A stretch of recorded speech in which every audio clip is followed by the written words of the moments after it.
이렇게 기여하지 않습니다. 왜냐하면 부담스럽기 때문에 금요일 강사를 섭외하려고 하다가 안 돼서 제가 대신 이렇게 설교하게 됩니다. 이번에 강사를 섭외하면서 4인 4색이라는데 나를 제외한 다른 사람은 누구냐 강사들이 많이 물었어요. 만약에 알았으면 그분들 아무도 안 왔을 겁니다. 네, 아무도 안 왔을 거예요. 두 분은 저하고 잘 아는 관계로 오셨고, 한 분은 강사 섭외가 잘 안 됨에도 불구하고 그분께서 하겠다고, 동막교회라면 하겠다고 해서 김석태 목사님을 모신 겁니다. 장 목사님이 김 목사는 어떻게 모셨노? 그분 잘 안 나가는데. 그래서 대구에서 그래도 지금 제일 하나님이 크게 서시는 분들을 우리가 모셔서 함께 전 성도들 은혜 받도록 최선을 다해서 했는데, 제가 오니까 자리가 좀 많이 비어서 엄청 4일 동안 힘이 들었습니다. 부흥회 잘 안 모이기도 하지만 긴장도 많이 되고 그랬거든요. 또 끝까지 많이 참석인 여러분께 고마운 말씀을 전합니다. 자, 우리 한번 인사해 볼까요? 사랑합니다. 축복합니다. 파이팅! 자, 우리 한번 더 인사합시다. 한 영혼을 전도합시다. 말씀 은혜 받읍시다. 자, 오늘 저는 합력하여 선을 이루시는 하나님, 합력하여 선을 이루신 하나님, 이런 제목으로 말씀을 드리고자 합니다. 사람마다 자기 삶의 목회에 영향을 미친 말씀들이 있고 사람들이 있다면, 저는 제 목회와 제 삶을 붙들어준 말씀이 로마서 8장 28절입니다. 어떤 분이 목사님 목회가 쉽지 않았는데 20여 년 동안에 어떻게 흔들리지 않고 목회를 감당할 수 있는 비결이 뭐냐 한다면, 저는 가장 큰 영향을 미쳤던 것은 바로 로마서 8장 28절 말씀을 하나님의 약속의 말씀으로 믿고 살아왔기 때문에 그렇습니다. 이 말씀이 제 성경에 수많은 말씀들이 있지만, 이 말씀을 진리의 말씀으로, 하나님의 말씀을 믿음으로 말미암아 제가 지금까지 버텨올 수 있는 힘이 되었고, 또 앞으로도 이 말씀이 제 남은 목회와 나의 삶을 지탱해 주는 말씀이 되리라고 저는 믿습니다. 오늘 좀 여유 있게 좀 설교할 거예요. 왜냐하면 한 30분씩 40분씩 하다가 오늘 1시간 정도 여유가 있기 때문에 좀 차근차근하게 오늘 말씀을 좀 드리고자 합니다. 부흥회가 뭐냐면, 부흥회는 때 뺏기는 시간입니다. 때를 뺏기는 시간이에요. 여러분, 때가 보입니까? 여러분, 오늘 8월 1일에 내리고 봐요. 때가 보이나 안 보이나? 보여요, 안 보여요? 보였다면 병원 가셔야 돼요. 정신병이에요. 때가 보인다면 정신병원에 가야 돼요. 때가 안 보여요. 그래서 때가 있는 줄 믿고 막 이태리탈로 믿으면 때가 나고 뭐가 나와요? 피가 나옵니다. 피가 나와요. 내가 밀고 싶은 건 때인데 때를 민다고 밀었더니 피가 나와요. 그래서 반드시 때를 밀 때는 목욕탕 물에 푹 뜨신 물에 담가야 돼요. 이 과정이 꼭 필요해요. 푹 담그고 나면 뭐가 나온다고요? 이제는 피가 아니라 뭐요? 이태에 따로 문지르면 때가 나오게 되어져 있습니다. 그래서 부흥회 기간은 좀 설교의 말씀을 좀 길게, 좀 오래 들으면서 좀 푹 담그는 과정들이 필요하다는 말이에요. 어떤 분들이 이렇게 말할지 몰라요. 나는 매일매일 샤워합니다. 매일매일 샤워하기엔 때가 없어요. 전 때가 없어요. 없다고요? 목욕탕 가서 한번 담가봐요. 그리고 한번 살 밀어봐요. 때가 안 나와요.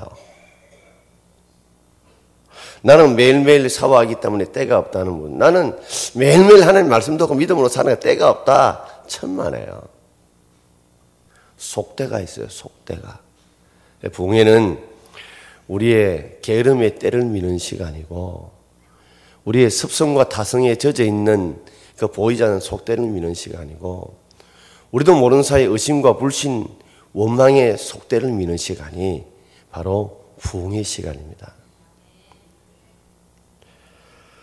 그래서 우리가 이 부흥회를 통해서 함께 우리 자신을 좀 돌아보고 내 보이지 않는 속대들을 깨끗하게 좀 씻는, 여러분 우리가 때를 딱 밀고 나면 피부가 어때요? 반질반질하죠. 매끈매끈하죠. 얼굴이 광이 납니다. 오늘 제가 때를 밀고 왔어요. 확실히 뭐 뒤에서는 잘 안 보이겠지만 얼굴이 조금 매끈매끈해집니다. 마찬가지로 이런 시간들 우리에게 꼭 필요하다는 거죠. 어떤 분들은 부흥회 시간 오면 조심스러운 게 있어요. 아이고 목사님 부흥회 하면 목사 잘 섬기고 헌금 많이 하라고 그 이야기 할 거 아닙니까? 그래서 벌써 선입관념을 가지고 부흥회 하면 그런 부담을 가지고 안 오시는 분들이 계세요. 그래서 제가 강사분들에게 이번에 그런 이야기 하지 말고 헌금에 신경 쓰지 말고 그저 충분히 말씀만 좀 전해달라 부탁을 드린 거예요. 우리의 삶에 가만히 보면 똑같은 거지만 우리를 굉장히 이롭게 하기도 하지만 굉장히 우리를 불행하게 하는 것들이 있습니다. 바로 고난입니다. 고난. 고난은 바닷물과 같아요. 바닷물이 있어야, 그죠? 그 큰 배가 항해를 하면서 먼 나라로 가서 짐을 실어 옮길 수 있고, 우리가 바다를 건너갈 수 있는 힘이 바닷물이 있기 때문에, 배가 뜰 수 있기 때문에 우리가 먼 나라로 갈 수 있고 무겁고 수많은 짐들을 옮길 수가 있는 것입니다. 그런데 이 바닷물이 배 안으로 들어오게 되면 결국 배는 침몰하고 말아요. 그리고 배에 있는 사람은 죽고 말고 배에 실어진 짐들은 다 없어지고 마는 거예요. 그러니 고난은 꼭 바닷물과 같아요. 고난은 마치 우리로 하여금 갈 수 없는 곳을 가게 만들고 우리가 할 수 없는 일을 하게 만들기도 하지만 또한 이 고난은 우리가 잘 이겨내고 견뎌내지 못하면 이 고난은 바닷물처럼 배 안에 들어오면 우리를 다 멸망시키고 우리를 파멸시키고 우리를 절망으로 몰고 갈 수 있는 것도 바로 고난입니다. 바울은 이 로마서를 기록하면서 당시에 이 클라우디스 황제가 바울 시대 그 전에 로마 황제였는데 얼마나 이 로마의 지배하에 있는 백성들을 핍박했는지 예수 이름, 기독교인 이름만 들어도 그냥 두지 않았습니다. 그리고 그들에게 경제적으로, 육신적으로, 그리고 물질적으로 굉장한 그런 박해와 어려움을 주었어요. 그런 가운데 이 바울이 그 형편을 알고 로마서를 기록하면서 로마서 8장 18절 말씀. 자, 우리 같이 읽어볼까요? 생각하건대 현재의 고난은 장차 우리에게 나타날 영광과 비교할 수 없도다. 그랬어요. 생각해봐라. 지금 현재의 고난은 장차 너희들에게 나타날 영광과는 비교할 수 없을 거다. 그 말은 바로 이 고난을 너희들이 잘 이겨내고 견디내면 하나님이 장차 너희에게 영광을 주실 건데 지금 이 고난과는 비교할 수 없는 그런 영광을 너희에게 주실 것이다. 그러므로 장차 나타날 영광과 지금 현재의 고난을 잘 비교해보면 이 고난을 잘 이겨내고 견뎌내기만 한다면 장차 나타날 영광은 그 고난과는 비교할 수 없는 큰 복이 될 거다. 그러므로 이 고난을 잘 이겨내라. 결국에는 250년 이후에 이 콘스탄티누스 황제를 통해서 밀라노 칙령이 발효되고 결국 기독교는 로마의 국교가 됨으로써 힘없고 가진 것 없었던 자들, 그저 예수 믿는 것 때문에 핍박당하고 순교당했던 자들, 그들이 결국에는 로마 전체를 지배하는, 신앙의 정신의 세계를 지배하는 기독교가 국교화되게 만들었다는 거야. 그 역사적 사실인 거죠. 뿐만 아니라 우리의 삶에도 이런 이 말씀들은 역사적 사실로 다가와야 합니다. 자, 오늘 우리는 한 세 가지로 한번 생각해 보려고 합니다. 첫 번째는 우리가 알거니와 하는 이 말입니다. 우리가 참 머리로 아는 신앙에서 좀 몸으로 아는 체험 신앙들이 좀 필요합니다. 정말 꼭 필요합니다. 자, 로마서 8장 28절 말씀을 우리 함께 읽어보겠습니다. 우리가 알거니와 하나님을 사랑하는 자, 곧 그의 뜻대로 부르심을 입은 자들에게는 모든 것이 합력하여 선을 이루느니라. 아멘. 우리가 안다 그랬어요. 이 헬라인은 중요한 말을 항상 앞에다가 둡니다. 앞에. 이 안다라는 말을 앞에 두었다는 말은, 이 말은 꼭 알아야 된다는 말이에요. 이 말은 알지 않으면 안 된다는 말이에요. 이 말은 꼭 알아야 되고, 이 말씀은 꼭 기억해야 너희들이 이 삶의 복을 누릴 수 있다는 아주 중요한 말이에요. 이 안다는 말은 우리가 이미 알고 있던 그런 머리로 아는 게 아니에요. 이 안다는 말은 체험적으로 알아라는 거죠. 내가 경험을 통해서, 체험을 통해서 알아야 된다는 말씀이라는 말입니다. 우리가 종종 이 컵에다가 이렇게 젓가락을 꼽으면, 그죠? 여러분 보이진 않겠지만 젓가락이 이렇게 굽어 보이죠? 그죠? 모릅니까, 여러분? 예, 이거 하얀 거를 보여줘야 되는데, 예, 이렇게 굽어 보이잖아요. 아니, 분명히 젓가락 하나 이었는데 굽어 보인단 말이에요. 그걸 빛의 굴절이라고 그러죠. 근데 젓가락을 빼면 젓가락이 굽은 거요? 안 굽은 거요? 안 굽었어요. 다시 물에 꼽으면 뭐요? 또 굽게 보여요. 마치 마술하는 같이 보여요. 아마도 어린아이들이 이 과학을 잘 모를 때는 목사님 마술 한번 부려볼게, 한번 봐봐라 하면서 큰 유리병에다가, 그죠? 젓가락 따고 젓가락이 어떻게 보이니? 굽어 보입니다. 그래, 선생님이 굽게 만드는 거야. 쫙 빼요. 봐라, 펴져 있지? 선생님이 펴게 만들었어. 아이들이 물리를 모르고 과학을 모르면, 이야, 우리 선생님 대단하다. 나도 물에 이어봤더니 발 그대로 나오고 그대로 나오던데, 선생님은 어떻게 젓가락 꼽으면 그 굳게 보이고 빼니까 바르게 보이고 마술하는 게 틀림이 없다. 그렇게 보일 거예요. 근데 우리가 과학을 배우게 되면, 이것은 빛의 굴절로 인해서 그렇게 되는 자연적인 현상이라는 것을 알게 됩니다. 아직도 여기에 끄떡거리는 분 중에 빛의 굴절 몰라요. 과학이 뭔지도 몰라요. 그러나 우리는 못 알아요.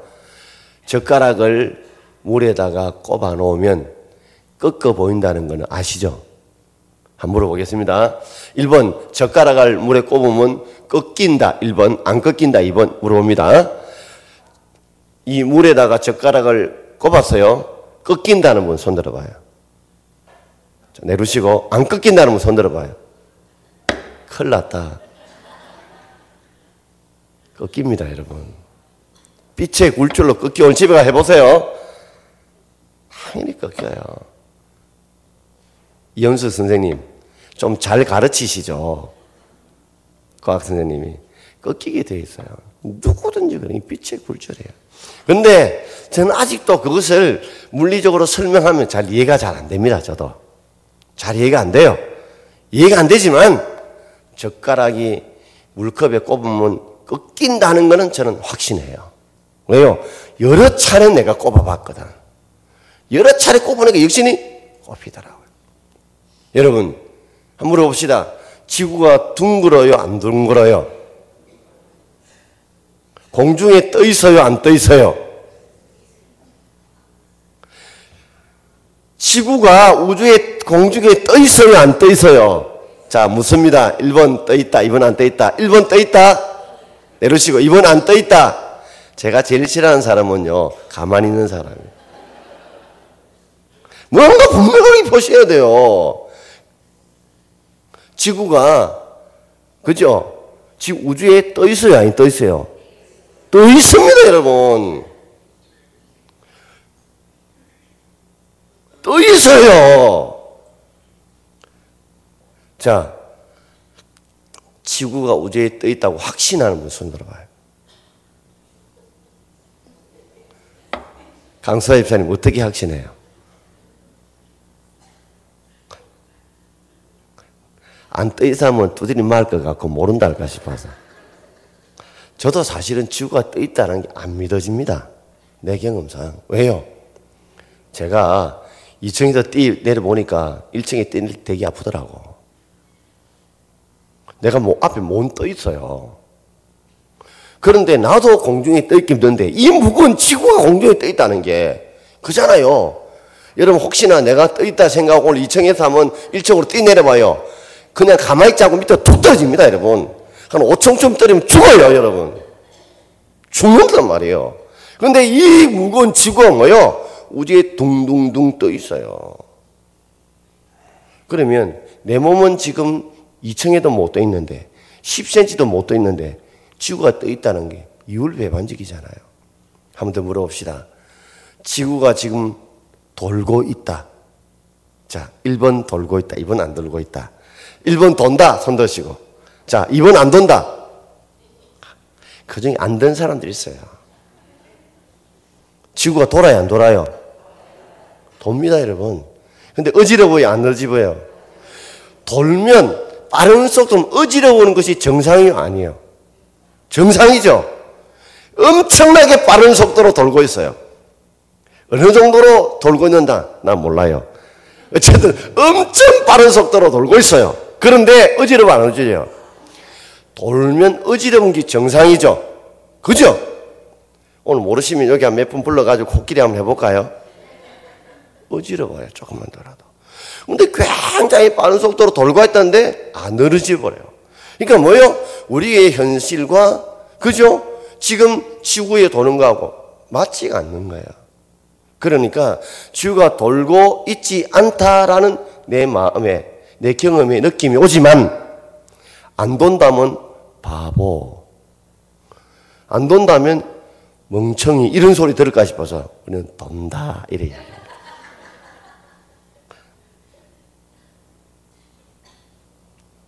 살아가면서 우리가 이해하지 못할 일들이 참 많아요. 그 중에 하나가 오늘 로마서 8장 28절 말씀이에요.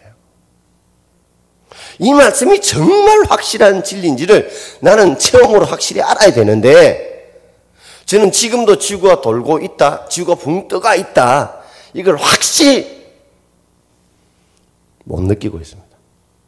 그런데 나는 시험 치면 분명히 지구가 돌고 있다는 동그라미 치고 지구가 우주에 붕 떠 있다는 동그라미 칩니다. 왜요?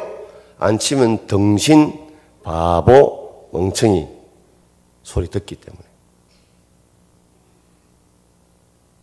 우리 삶에 이런 것들이 있단 말이에요. 돌면 어지는 안 어지거든. 떠 있다면 계속 내가 떠 있었는데 그죠? 떨어지는 거죠. 근데 그 속에 우리가 만륜력의 법칙이라든지 공정과 자정 같은 하나님 놀라운 법칙을 만들어 놓았기 때문에 우리가 어지럽지 않도록, 그죠? 둥그러도 떨어지지 않도록 하나님이 만들어 놓은 줄 믿습니다. 그 하나님의 묘한 법칙이라는 게 있어서 그 법칙을 통해서 우리가 이렇게 이 배를 타고 저 멀리 가도 뭐요? 떨어지지 않도록 만들어 놓은 거예요. 그게 하나님이 오면 놀라운 능력이죠. 여러분, 여러분들이 여러 것들을 경험하는 것 중에 오늘 로마서 8장 27절, 28절 말씀은 정말 그렇다. 목에 칼이 들어와도 이 말씀은 진리다. 이 확신이 있어야 돼요. 아멘. 근데 이것은 하루아침에 이루어지는 건 아닙니다. 반복적인 체험, 반복적인 체험이 있어야 비로소 이것이 누가 뭐래도 이 말씀은 하나님의 말씀, 진리다는 것이 확신되어지는 것입니다.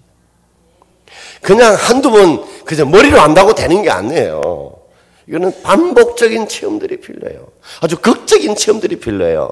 그래서 그것이 체험과 체험이 되어서 확실한 체험이 되어질 때에 그때 누가 뭐래도 그저 칼이 내 목에 들어와도 맞아, 이 말씀은 진리야 하고 믿어지게 되어지고 이 삶에 적용이 될 때 놀라운 파워가 하나님의 약속 응답이 이루어지게 된다는 말입니다. 사람은요, 이 체험이라는 게 참 중요합니다. 많은 사람이 예수를 오래 믿어도 머리로 믿는 신앙들이 많지, 정말 하나님의 삶으로 하나님의 약속을 처음 받는 신앙을 가진 사람들이 많지 않아요. 이게 우리가 11조를 온전히 드릴 때에 돈이 남아서 11조 드리는 분 몇 분 계시겠어요?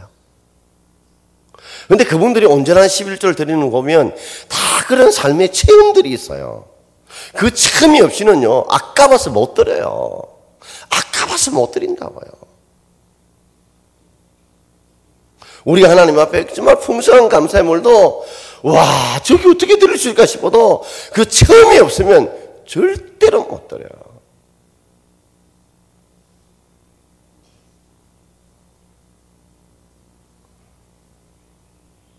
그저 목사가 11조 드리십시오 드릴 수 있을 것 같습니까? 천만에요. 자기 삶에 그런 체험이 없으면 절대로 11조 못합니다. 아니 장로가 되고 권사가 되고 집사가 되어도 못해요. 왜요? 아까워서 못해요. 그리고 그 11조라는 게 얼마나 우리 삶에 힘들고 어려울 때 그죠? 얼마나 용인한 건데 그걸 드린다는 것은 하나님이 체험 없이는 절대로 못해요.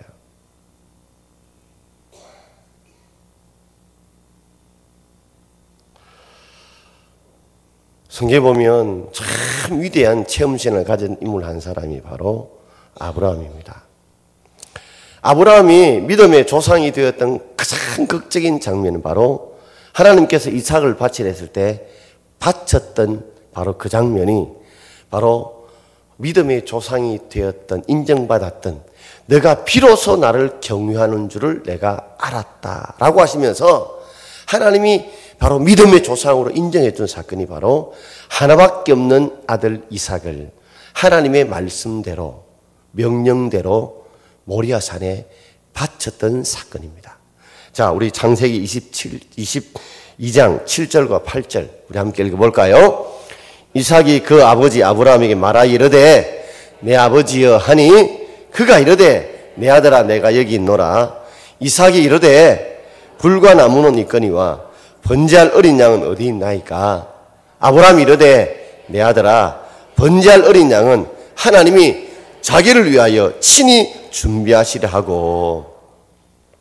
자, 이제 모리아산에 가서 이제 제사를 지내려고 합니다. 근데 이삭이 아버지께 아브라함에게 말을 합니다. 아버지, 그래 무슨 말인고 이야기해봐라. 아들아 내가 여기 있다. 아버지 불과 나무는 있는데요 번제할 어린 양은 어디 있습니까? 불과 나무는 있는데 번제할 어린 양은 어디 있습니까? 그때 아버지 아브라함이 뭐라고 말해요? 내 아들아 번제할 어린 양은 하나님이 누구를 위해서? 아브라함을 위해서 이삭을 위해서가 아니에요. 하나님이 자기를 위해서 자기 이름을 위해서 자기 영광을 위해서 자기 약속을 지키기 위해서 친히 하나님이 준비하실 것이다. 아멘. 얼마나 대단해요. 나를 위해 준비하는 게 아니에요. 아브라함, 이삭 자기를 위해 준비하는 거예요. 하나님이 약속을 하셨으니 하나님께서 약속하셨으니 하나님이 그 약속의 영광을 위해서 하나님께서 하실 거다. 그리고 이삭을 죽이려는 신용만 내고 흉내만 낸 게 아니에요. 진짜 죽이려고 내리쳤어요. 그래서 하나님이 얼마나 급했니? 아브라함아, 아브라함아, 아브라함 3번 불렀어요. 어떻게 해서 이런 도저히 감당할 수 없는, 도저히 헌신할 수 없는 이 사건의 헌신이 어떻게 해서 아브라함에게 이루어졌다고 생각하세요? 저는 그 사건이 이루어진 바로 이 모리아산에서 아브라함 이삭을 바쳤던 이 놀라운 일은 바로 이삭의 출생의 사건이 바로 그 씨가 된 거예요. 자, 우리 로마서 우리 4장 19절부터 21절까지 우리 한번 읽어볼까요? 그가 100세나 되어 자기 몸에 죽은 것 같고 사라 태에 죽은 것 같음을 알고도 믿음이 약하여지지 아니하고 믿음이 없어 하나님의 약속을 의심하지 않고 믿음으로 견고하여져서 하나님께 영광을 돌리며 약속하신 그것을 또한 능히 이루실 줄을 확신하였으니. 아멘. 자, 아브라함 나이가 몇 세요? 100세나 되어서 자기 몸이 죽었다. 이 말은 자식을 낳을 만한 능력이 없다라는 말이에요. 그리고 사라의 태에 죽은 것 같음을 알았다. 사라 역시 아이를 낳을 만한 능력이 없다는 거예요. 자, 아브라함도 자식 낳을 능력이 없고 사라도 자식 낳을 능력이 없음을 알았어요. 아브라함이 이제 100세, 사라가 90세예요. 그런데 보통 이런 도저히 인간적인 힘으로 낳을 수 없는 때가 오면 믿음이 약해지는 것이 당연하죠. 그죠? 우리 청년들도 그래요. 뭐 결혼 30 하는 32, 33까지는 할 수 있다, 할 수 있다 하다가 35, 6, 7 넘어가면요. 믿음이 약해집니다. 그래, 안 그래요? 하나님이 분명히 짝을 주실 줄 믿습니다. 믿습니다. 그 마지손이 한 35쯤 돼요. 왜냐하면 36, 7, 8 되면 결혼이 잘 안 되거든요. 그 인간이 세상 사람이 말하는 이 상식의 마지손이 넘어가게 되면 그때는 뭐요? 믿음이 약해진단 말이에요. 믿음이 약해지거든요. 그런데 아브라함은 믿음이 뭐요? 약해지지 않았어요. 세상에 일어날 수 없는 그런 일들, 그죠? 그게 지식이에요. 그죠? 100세 가까이 여자 90세 되면 아이를 못 낳는다. 이게 의학적인 경험상, 지식상 통계예요. 그 말은 이거는 기적이 아니면 불가능하다는 말이죠. 그죠? 이거는 10,000명 중에 하나꼴로 있을까 말까 한다는 말이죠. 기적이 아니면 안 된다는 말이죠. 상식적으로 불가능하다는 말이죠. 그런데 하나님은 나을 수 있다. 즉 뭐요? 믿음과 이 삶의 과학과 지식이 충돌하는 거예요. 충돌하면 대부분은 뭐요? 믿음이 약해져요. 약해져요. 뭐가 이겨요? 세상의 지식들이, 경험들이 이겨요. 그런데 아브라함은 믿음이 약해지지 않았어요. 그리고 믿음이 없어 하나님을 약속을 의심하지 않고, 이 말은 이중부정 긍정이죠. 믿음이 있어 하나님의 약속을 믿었다는 거예요. 뭘 가지고? 하나님을 믿었다는 거죠. 믿어서 의심하지 않았다는 것은 확신했다는 거죠. 오히려 믿음이 견고했어요. 믿음이 견고했어요. 왜 견고해졌을까요?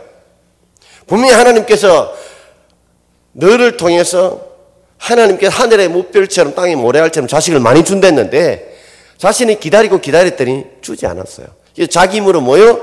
사라의 여종 하갈을 통해서 이스마엘을 낳았거든요. 낳고 나니까 13년 평지풍파하게 났어요. 집안이 완전 한지붕 두 가족으로 집안이 완전 다툼과 알력과 그 고통 속에서 결국 이스마엘이 그리고 하갈이 쫓겨났어요. 하나님께 불순종하는 것들이 얼마나 무서운가를 13년 동안 처절하게 경험했어요. 그리고 난 뒤에 그 고난의 실패를 통해서 하나님의 말씀을 끝까지 믿지 못했던 자신을 통해서 이 집안이 완전히 반조각 나고 집안이 풍지박산하고 13년 동안에 엉망진창이 된 거예요. 그 고난에 이 수업료를 지불하게 된 겁니다. 그리고 난 뒤에 하나님이 전능하심을 인정하게 된 거예요. 그래서 그는 하나님께 뭘 돌렸어요? 영광을 돌렸어요. 아니, 자식도 낳지도 못했는데, 그런데 하나님께서 약속을 이루실 걸 믿고 영광을 돌렸어요. 어떻게 해요? 약속하신 그것. 하나님께서 하늘의 무별자는 땅에 모래알처럼 주권 약속하신 그것. 세상 사람은 다 안 된다 해도, 세상의 사학들은 다 안 된다 해도, 세상의 검은 다 안 된다 해도 하나님이 되게 하시면 된다는 약속. 내가 꾸미는 약속이 아니에요. 내 욕심이 약속이 아니에요. 하나님이 하신 약속. 하나님이 하신 약속은 하나님께서 능히 이루신다는 걸 믿는 그 믿음을 가지고 뭐요? 현실의 지식과 이적과 싸우는데 누가 이긴 거요? 믿음이 지식과 경험을 이긴 거예요. 아멘. 그럴 때 하나님이 그에게 뭐요? 자신의 몸도 죽었고 사라의 몸도 죽어서 자녀를 낳을 수 있지만 하나님의 능력으로 이삭을 낳게 하셨거든. 거기서 뭐요? 하나님은 전능하신 분이라는 체험을 하게 된 거예요. 하나님이 정말 전능하시다. 그리고 불순종할 때 얼마나 13년 동안 하나님께서 86세부터 99세까지 하나님 만나준 기록이 없어요. 15장 끝절부터 16장 절에 보면 하나님 만나주지 않았어요. 그 아브라함 영적인 암흑기예요. 그 가운데에서 처절하게 뼈저리게 불순종의 대가가 얼마나 한 걸 깨닫게 된 거예요. 그 외에 아브라함은 철저하게 하나님의 말씀을 순종하는 삶을 살아요. 그 힘이 어디까지 나온 겁니까? 이삭을 바치는 데까지. 할렐루야. 여러분, 사람이요 하루아침에 이삭 못 바쳐요. 와, 이삭 바쳤다, 대단하다. 그 힘이 어디서 나오는데요? 그 체험이 뭐요? 바랄 수 없는 가운데 바라고 믿을 순간 믿었던 그 100세의 이삭을 낳는 그 체험을 통해서 하나님께서 그죠? 이삭을 바칠 수 있는 그런 헌신과 결단이 이루어지게 된 줄 믿습니다. 그는 뭘 알고 바친 거예요? 하나님께서 약속을 반드시 이룬다는 그 약속, 그 신앙을 머리로 아는 신앙이 아니라 몸으로 아는 신앙, 체험으로 아는 신앙을 가졌기 때문에 그렇습니다. 사랑하는 성도 여러분, 여기 오늘 우리 청년들도 많이 있고 우리 여기 성도들 계시지만은 저는 정말 여러분이 체험하는 신앙을 갖기를 주의 이름으로 축원합니다. 아, 나이가 들어서 장가 못 가고 시집 못 가고 체험 못 한다. 여러분, 사람이 안 돼도 하나님이 꼽으면 되는 줄 믿습니다. 사람이 안 돼, 하나님이 꼽으면 되는 거예요. 다윗이 뭐 가문이 좋았습니까? 뭐 대단했어요. 하나님이 꼽았으니까 되는 거예요. 세상 모든 소망줄이 끊어져도 주님 줄을 붙들어야, 그죠? 하나님 그 사람을 쓰신다고요. 자, 그렇다면 이제 두 번째 한번 생각해 볼 것은 모든 것이 합력하여 선을 이룬다는 것이 하나님의 뜻입니다. 하나님의 뜻이 여러 가지 성경에 나와요. 그 중에 하나가 모든 것이 합력하여 선을 이룬다는 것이 하나님의 뜻이에요. 자, 로마서 8장 28절 다시 한번 읽어볼까요? 우리가 알거니와 하나님을 사랑하는 자 곧 그의 뜻대로 부르심을 입은 자들에게는 모든 것이 합력하여 선을 이루느니라. 자, 하나님의 뜻대로 부르심을 입었다는 말이 뭐예요? 하나님의 뜻대로 우리가 구원함을 받았다. 그죠? 재용삼을 받았다. 우리가 하나님의 자녀가 되었다. 그 말이죠? 여러분, 우리는 우리 뜻대로 구원함을 받은 게 아닙니다. 내가 예수 믿고 싶어서, 내가 교회 나오고 싶어서 믿은 게 아니에요. 하나님이 예수 믿을 마음을 주셨고 교회 나올 수 있는 마음을 주신 줄 믿습니다. 우리는 하나님의 뜻대로 부르심, 구원하심 받은 거예요. 그러니까 여기 있는 분들은 우리가 우리 힘으로 예수를 믿고 우리가 우리 힘으로 구원받았다고 생각하지 마세요. 모두가 다 하나님의 뜻대로 부르심을 받은 사람들, 택하심을 받은 사람들, 구원함을 받은 사람들인 줄 믿습니다. 재용살고 하나님이 자된 사람들은 그 하나님의 뜻대로 우리를 이끌어 가신다는 거죠. 하나님의 뜻대로 우리를 부르셨다면, 그죠? 우리를 하나님의 자녀로 만드셨다면 하나님의 자녀의 삶을 어떻게 이끌어 가시냐? 그 하나님의 뜻이 뭐냐?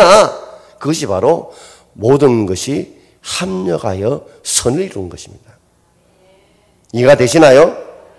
우리가 하나님의 뜻대로 구원받은 사람들은 하나님의 뜻대로 구원받은 자의 하나님의 삶은 어떤 삶으로 이끌어가느냐? 사람마다 다 달라요. 다 다른데 결론은, 해답은 모든 것이 합력하여 선을 이루어가는 삶으로 이끌어간다. 이것이 하나님의 뜻이에요. 성경을 한번 자세히 보세요. 아브람, 이삭, 모세, 다윗 모든 인물들 보면 이 구절에 벗어나는 사람 한 사람도 없습니다. 자, 모든 것이라는 것 속에는 우리의 삶의 시작과 끝이에요. 그죠? 그 가운데는 기쁠 때도 있고 슬플 때도 있고 시험에 걸릴 때도 있고 떨어질 때도 있고 사업이 잘 될 때도 있고 못 될 때도 있고 뜰 때도 있고 가라앉을 때도 있고 병들 때도 있고 병 치료될 때도 있고 건강할 때도 있고 아플 때도 있고 잘 나갈 때도 있고 못 나갈 때도 있고 결혼할 때도 있고 이혼할 때도 있고 그 모든 것이 합력하여라는 말은요, 원문 뜻은 하나님이 함께 배후에서 일하신다는 뜻입니다. 하나님의 배후에서 함께 일하셔서 결국 우리를 뭐요? 선을 이루어 가신다는 거죠. 선이 뭐냐면 좋은 열매예요. 하나님이 주시는 베스트, 가장 좋은 열매. 그것을 하나님이 우리에게 이루어 주시기를 원한다는 것입니다. 오늘 여기에 줄이 보이죠? 이게 뭐로 만들었을까요? 안 보이시죠? 사진이에요. 무슨 사진? 2015년도에 우리 교회 행사의 사진으로 만들었어요. 혹시 보시면 여기 내 얼굴도 있을 겁니다, 여러분. 여러분 얼굴도 있을 거예요. 2015년도에 우리 교회 행사 사진들을 다 찍어가지고 그 색깔대로 맞춰가지고 그래가지고 이 추리를 만들었어요.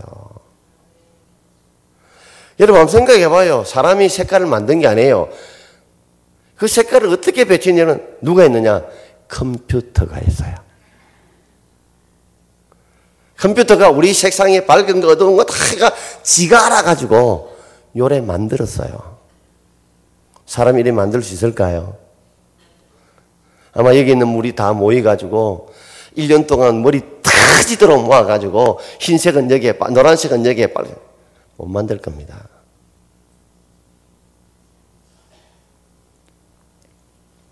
화가가 이 물감을 가지고 그림을 만들면 이거 섞고 저거 섞고 이게 무슨 색깔인지 몰라요.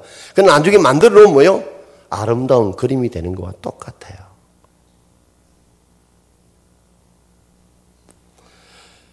우리 하나님의 뜻대로 부르심을 받은 사람, 구원함을 받은 사람, 택하심을 받은 사람들은 그 하나님의 뜻 가운데 우리를 어떻게 이끌어 가신다는 거예요. 우리의 삶을 모든 것이 뭐요?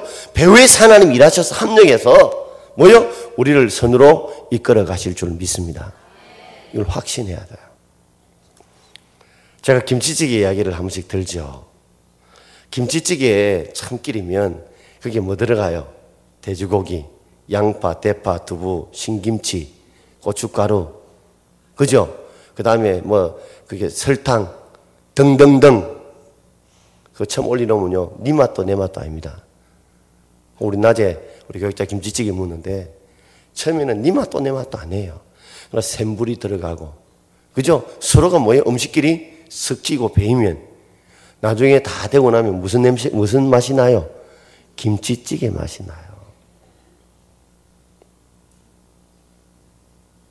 하나님이 어떤 데는 돼지고기 같은 삶을 주기도 하고, 어떤 데는 양파 엮기도 하고, 어떤 데는 두부 엮기도 하고, 어떤 데는 신김치 엮기도 하고, 어떤 데는 고춧가루 엮기도 하고, 어떤 데는 마늘 엮기도 하고, 막 잡아야 되는데 몰라. 이건 네 맛도 내 맛도 아니에요.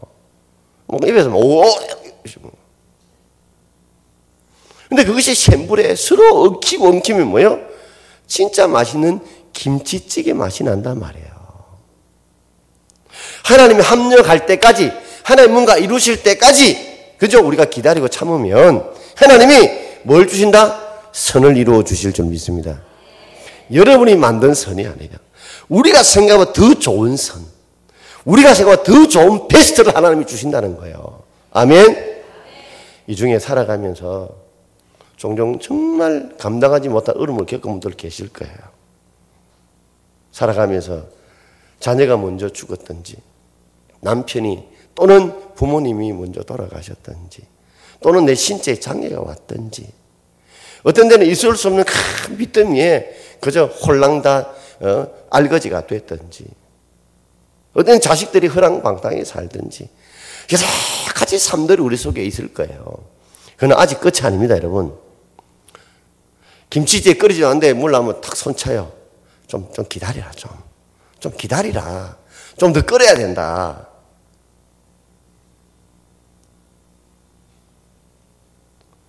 조금만 더 참고 기다려보세요. 하나님이 우리에게 선을 이루어 주실 줄 믿습니다. 자, 욥기 23장 10절 우리 같이 읽어볼까요? 그러나 내가 가는 길을 그가 아시나니 그가 나를 단련하신 후에는 내가 순금같이 되어 나오리라. 아멘. 내가 가는 길을요, 나도 모릅니다, 여러분. 여러분이 가는 길을 여러분 아세요? 김일현 장로님, 팔걸에 인대거릴 줄 알았어요? 모릅니다. 그러면 그날 성리나무 안 올라가지.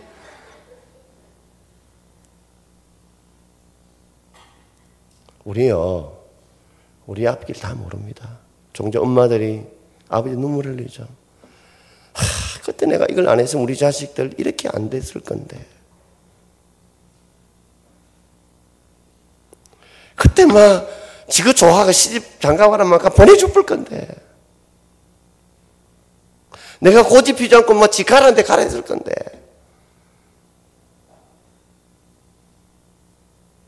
우리는 우리가 가는 길 모릅니다.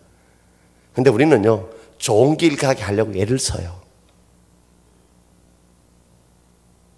근데 그 길이 좋은 길이 아니라 어떤 데는 악한 길이 되고요. 그것이 사는 길이 아니라 죽는 길이 될 때가 있어요. 우리의 가장 좋은 길은 하나님만이 아실 줄 믿습니다. 아무도 모릅니다. 아무도 모릅니다. 제가 4인 4색 부흥회를 하려고는 생각도 안 했습니다, 여러분.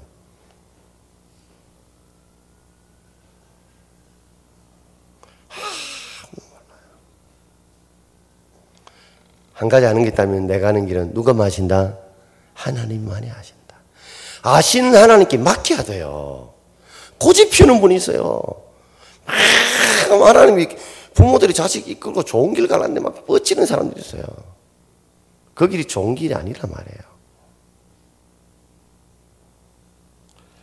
그가 나를 단련하신 후에는 내가 순금같이 나오리라. 내가 순금 얼마나 좋아요. 그게 선이죠, 선. 순금같이 되는 삶을 내가 경험하기 위해서는 뭐요? 단련하신 과정이 필요하다는 말이에요. 아멘. 단련하는 과정이 필요해요. 이 단련하는 과정이 바로 합력하는 거예요. 합력하는 과정이 필요해요. 이 과정을 거쳐야 뭐요? 선이라고 하는 순같이 나오는 삶이 될 줄 믿습니다, 여러분.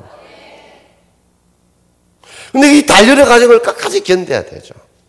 잘 못 견디면요, 안 되죠. 찌개도 완전히 끓여야 맛있지. 어중간하게 끓으면.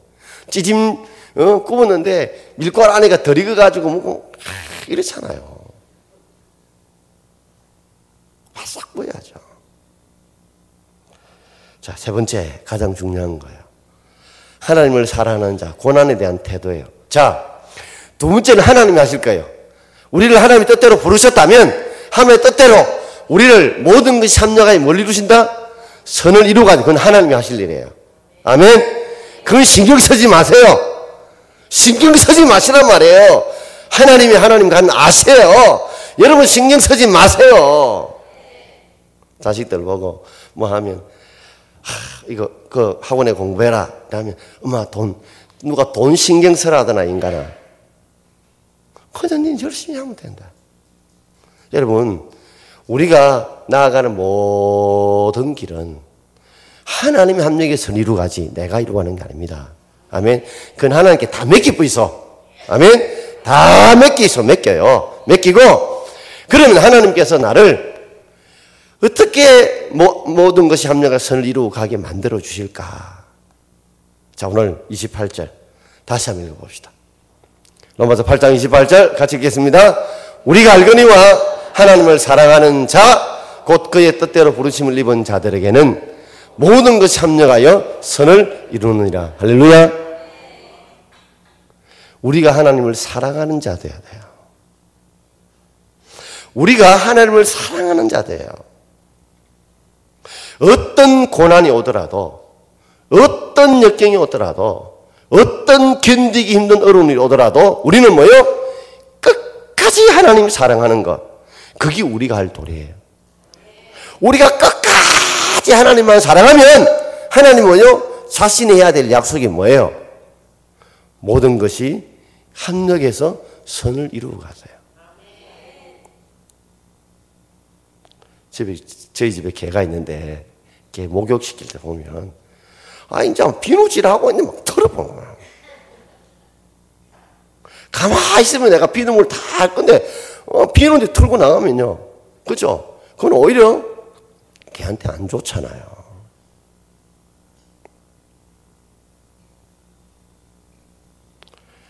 우리 하나님께서 우리를 뜻대로 부르셨어요. 그죠? 우리가 부르고 받고 싶어 부름 받은 게 아니에요. 하나님 우리를 사랑하셔서 뜻대로 불러주셨어요. 구원시켜 주셨어요. 그리고 구원받은 자의 삶이 모든 것이 합력해서 선을 이루고 가신 게 하나님의 뜻이에요. 그걸 우리가 확신한다면 우리는 끝까지 하나님을 사랑할 수 있기를 주의 이름으로 축원합니다. 하나님 모든 자에게 다 합력의 선을 이루는 게 아닙니다.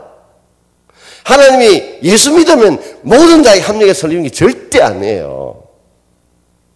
어떤 자요? 끝까지 하나님을 사랑할 수 있는 그 사람. 끝까지 하나님을 믿고 사랑할 수 있는 그 사람. 그 사람에게 하나님 모든 것 합력의 선을 주시지 예수 믿었다고 다 모든 합력의 선을 절대로 이루어 주지 않습니다, 여러분. 파마 해보신 분 아시죠? 파마할 때 언제 풀어 하면 그때 풀면 될 낀데 미리 풀면요 죽도 밥도 안 되고 너무 늦게 풀면요 꼬벌꼬벌꼬벌 내.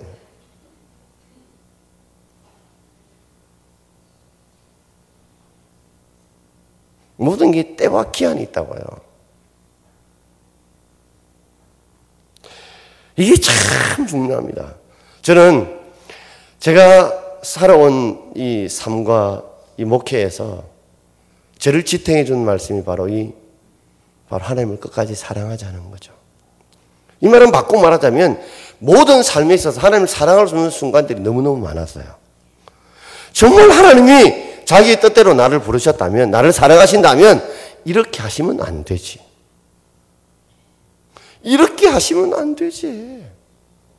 하나님 이럴 수는 없지. 하나님을 그렇게 사랑한다면 김 장로님 오른팔 뼈 부러지게 하면 안 되죠. 그렇잖아요. 어떤 분은 그래서 이런저런 어려움을 주시면 안 되죠. 근데 이거는 내 생각이에요, 내 생각. 아이들이 공부를 하면 부모들이 때립니다. 그죠? 꾸중합니다. 자식들은 싫어해요. 받아들이기 힘들어요. 사람은 실수하지만 하나님은 절대로 실수가 없는 분이세요. 아멘. 그러므로 모든 자의 합력의 선을 절대 이루지 않아요. 끝까지 하나님을 사랑하는 자에게 하나님은 합력의 선을 이루어줄 줄 믿습니다. 그래서 저는 그걸 붙잡아요. 오뚜기, 그 쇠줄을 붙잡아야 오뚜기가 흔들리지 않고 제자리에 돌아오는 것처럼 나는 주님을 끝까지 사랑하겠다고 결단을 했어요. 하나님, 지금 내 눈에 보이는 상황과 형편이 도저히 내 믿음으로는 동막교회 담임 목사가 내 믿음으로도 이 수용할 수 없는 그런 환경, 그런 어려움이 내게 온다 할지라도 나는 무조건 끝까지 하나님 사랑한다. 그 사랑하는 과정이 뭐냐면 원망불평하지 않겠다. 원망불평하지 않겠다. 그리고 포기하지 않겠다. 그리고 끝까지 하나님을 사랑하겠다. 끝까지 사랑한다는 그 베이스에는 뭐가 있냐면 원망불평을 안 하겠다는 거예요. 그리고 하나님이 합력해서 선을 이룰 때까지 포기 안 한다. 그리고 나는 끝까지 주님을 사랑하겠다는 거. 이게 저의 결심이었어요. 따라합시다. 원망불평하지 말자. 포기하지 말자. 끝까지 하나님 사랑하자. 그래요. 하나님을 사랑하는데 내가 받아들이기 힘들고 어려운 상황이 오더라도 그거 상황 형편 보고 원망불평하고 하지 말자. 그리고 선을 이룰 때까지, 합력의 선을 때까지 절대로 포기하지 말고 끝까지 주님을 사랑하자. 그게 제 고난에 대한 태도였어요. 그것이 지금까지 저를 붙들어준 큰 믿음의 힘이었습니다. 요셉을 한번 보십시오. 하나님께서 십실제에 꿈을 주셨어요. 형들이 팔려갔어요. 종살이 했어요. 열심히 해서 가정총무 2인자가 되었어요. 보디발 장군 집에.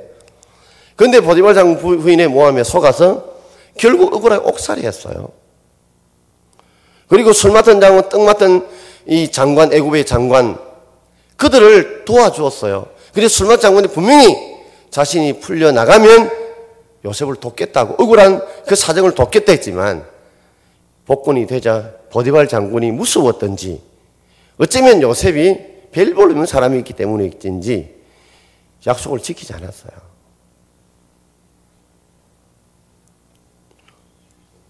그런데 하나님은 요셉을 합력해서 선을 이룬 것처럼 종살이 옥살이 가정이 13년을 거치고 30살에 애굽의 총리로 삼아주신 줄 믿습니다.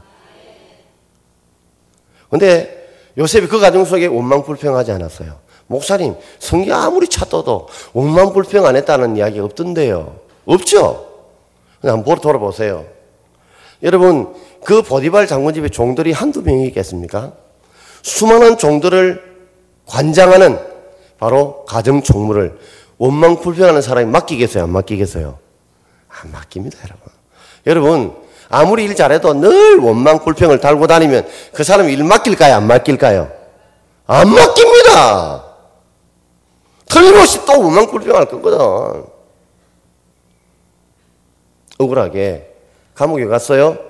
감옥에 갔는데 그 감옥에 전옥, 간수당이 다 맡겼어요. 감옥에 가보면요, 다 억울하게 감옥에 왔다지 나는 죄를 지어서 왔다는 사람이 거의 없다고요. 다 맡겼다는 말은 뭐예요? 원망불평하지 않았다는 거예요. 그랬더니 하나님께서 30세의 그 당시에 이 총리가 될 수 있는 나이가 30세였어요. 그때 하나님께서 아무것도 모르는 자를 어떻게 애굽의 총리로 가만히 세워요? 종살이 하면서 어려운 자의 고통을 알게 하시고, 그리고 가정 총무되면서 가정을 어떻게 이끌어가는지 알게 하시고, 그리고 감옥에서 이 애굽의 술장관, 떡장관을 통해서 애굽의 정치를 알게 하심으로, 그죠? 고통받는 자의 마음을 알고 나라의 정치를 알므로 결국 그는 애굽의 총리로 쓰임받도록 하나님 훈련하신 줄 믿습니다. 이전에 보면요, 요셉 집밖에 몰랐어요. 집만 채속옷 입었으니까 고자질 하는 사람 아니었어요? 그런 게 다 없어져 버렸어요. 하나님이 요셉을 쓰기 위해서 종살이가 필요했고 옥살이가 필요했고 배신이 필요했다는 말이에요. 요셉의 고백을 한번 들어볼까요? 자, 창세기 50장 20절. 자, 창세기 50장 20절 읽어볼까요? 당신은 나를 해하려 하였으나 하나님은 그것을 선으로 바꾸사 오늘과 같이 많은 백성의 생명을 구원하게 하시려 하셨나니. 할렐루야. 사람들은 요셉을 해하려고 죽이려고 했어요. 그것도 형들이, 보디발 장군이, 수많은 사람들이. 그러나 하나님은 뭘 바꾸시는 거예요? 합력해서 선으로 바꾸어 갔어요. 세상 사람이 아무리 우리를 죽이려 해도 하나님이 바꾸시면 바뀌어질 수 있는 줄 믿습니다. 하나님이 바꾸어 갔어요. 근데 그 목적이 뭐였냐면 요셉을 단순히 살리는 게 목적이 아니었어요. 오늘과 같이 많은 백성의 생명을 구원하려고 그 형들에게 억울하게 팔림을 당하고 배신을 당하게 만드는 시나리오를 하나님이 작성하셨다는 거예요. 하나님의 그 시나리오를 작성하신 거예요. 그 하나님의 억울한 시나리오에 마치 요셉은 희생당한 같이 보이지만 하나님은 그걸 통해서 모든 것이 뭐요? 합력해서 그 배후에 하나님께서 역사하셔가지고 많은 생명들을 구원해서 장차 이들을 어디래요? 가나안으로 이끌기 위해서 200만이 되는 이 사람의 백성들을 만들기 위해서 하나님이 요셉을 사용하신 줄 믿습니다. 내 이름을 위해서 하나님이 영광의 길로 인도하지 않아요. 하나님 이름, 하나님 영광을 위해서 우리의 삶을 사용하실 줄 믿습니다. 그렇기 때문에 참 요셉이 13년 동안 보면 억울하고 하나님 꿈을 안 꾸게 하시든지, 그죠? 해와 달과 11별이 절하는 꿈을 주고 빗자루도 절하는 꿈을 줬으면, 그죠? 그렇게 해야 되는데도 불구하고 오히려 그와 정반대 방향으로 가잖아요. 이해가 안 되죠. 여러분, 종종 내가 하나님을 잘 믿는데도 불구하고 믿음으로 사는데도 불구하고 그거와 축복의 길과 정반대의 길, 어찌 고난의 길, 더 꼬이는 길, 더 힘든 길이 가더라도 따라합시다. 원망불평하지 말자. 포기하지 말자. 끝까지 하나님 사랑하자. 할렐루야. 어떤 일에서 원망불평하지 말자. 하나님 합력이 있을 때까지 포기하지 말자. 그리고 하나님이 끝까지 하나님 사랑하자. 그 신앙으로 저도 버텨내는 거예요.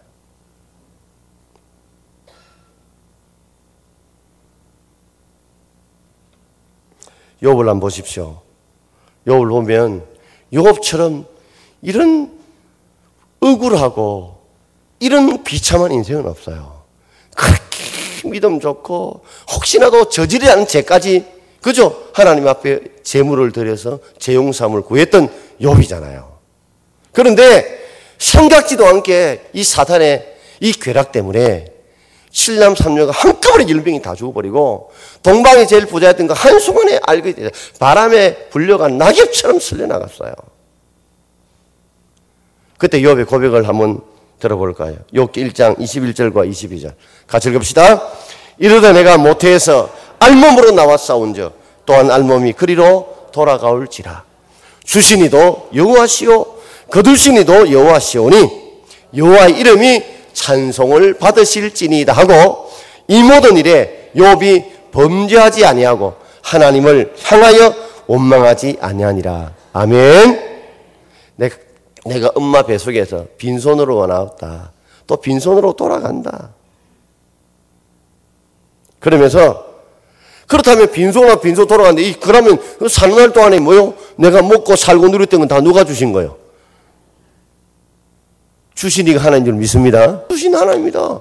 그 하나님 걸 하나님이 가져가려는데 하나님 걸 하나님이 가져가는데 우리는요 이게 다 내 거라고 생각해요. 자식도 내 거, 돈도 내 거, 집도 내 거, 다 내가 지금 가지고 있으면 다 내 거. 근데 욥은 생각이 달랐어요. 내가 알몸으로 나와서 알몸으로 돌아가는데 원래 빈털대는데 지금 살고 있는 모든 거는 다 누가 주신 거다? 하나. 아, 내가 열심히 또 일해가지고 벌었는데 열심히 일할 수 있는 능력도 힘도 지혜도 하나님이 주셨다는 거예요. 그래서 잃어버린 것에 불평이 아니라 여태 그저 공짜로 사용하게 해주신 것만 감사합니다. 아, 하나님이 들고 가는데 은행에 내 통장에 이름 적기가 내가 돈 빼가는데 누가 뭐래요? 그러면서 고난 중에 누구 이름을 찬양했어요? 여호와 이름을 찬송했습니다. 왜요? 잃어버린 게 아니라 지금까지 잘 썼던 거, 누렸던 거, 그것에 감사해서 찬송했어요. 그런데 이 모든 일에 욥이 범죄하지 않았다. 처음부터 끝까지 이 모든 일에 중간에 어떤 거는 뭐 받아들여 응모 이게 아니라 시작과 끝 모든 일에 욥이 범죄, 이 당연히 범죄해야 되는데 입술로 원망 불평하고 하는 떨하고